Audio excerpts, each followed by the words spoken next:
சின்னமனூர் ரவுண்டானாவில் காஷ்மீரில் பயங்கரவாதத்தால் தாக்கப்பட்ட இந்துக்களுக்கு தீபமேற்றி அஞ்சலி செலுத்தப்பட்டது. தேனி மாவட்டம் உத்தமபாளையம் தாலுகா சின்னமனூரில் இந்து முன்னணி சார்பில் காஷ்மீரில் பயங்கரவாதத்தால் தாக்கப்பட்டவர்களுக்கு தீபமேற்றி வைத்து கண்ணீர் அஞ்சலி செலுத்தப்பட்டது.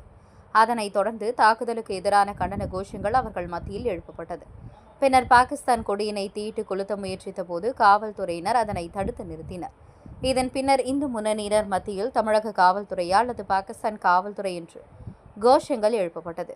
இந்நிகழ்வில் மதுரை கோட்ட செயலாளர் கோம்பை கணேசன், மாவட்ட தலைவர் சுந்தர், மாவட்ட பொதுச் செயலாளர் பாலமுருகன், HYF மாவட்ட ஒருங்கிணைப்பாளர் ராம் செல்வா மற்றும் உத்தமபாளையம் ஒன்றிய அமைப்பு செயலாளர் கிருஷ்ணன் மற்றும் நிர்வாகிகள், தொண்டர்கள் கலந்து கொண்டனர்.